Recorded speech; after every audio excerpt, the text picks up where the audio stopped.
కూటమి ప్రభుత్వం అండగా ఉంటుందన్నారు పర్చూరు కూటమి అభ్యర్థి ఏలూరి సాంబశివరావు.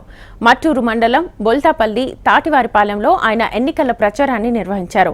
మద్దతు ధర కల్పిస్తామని వైసీపీ ప్రభుత్వం రైతులను దగా చేసిందని సాంబశివరావు ఆరోపించారు.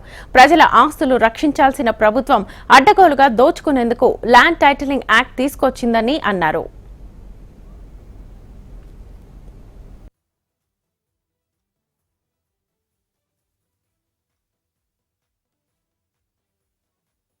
ఎన్నికల ప్రచార కార్యక్రమంలో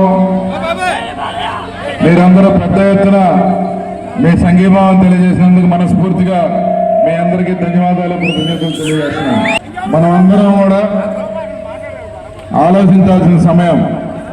5 సంవత్సరాలు 151 సీట్లతో అధికారంలోకి వచ్చిన జగన్మోహన్ రెడ్డి గారు ఈ రాష్ట్రాన్ని ఎన్ని రకాలుగా భ్రష్టు పట్టించాలో అన్ని రకాలుగా భ్రష్టు పట్టించారు.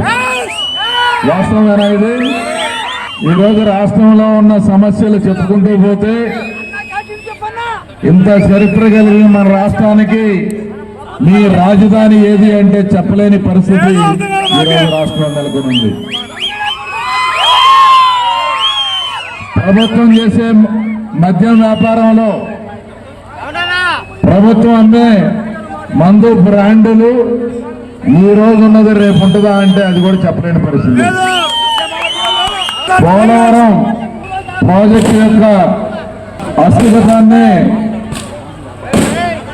ప్రశ్నార్థకరం చేశారు. రేషన్ బియ్యం మాఫియా, గ్రానైట్ మాఫియా, గనుల మాఫియా, ఇసుక మాఫియా, మట్టి మాఫియా అన్ని ఎక్కడ డబ్బులుంటే అక్కడ గద్దల్లాగా వాలిపోవటమే.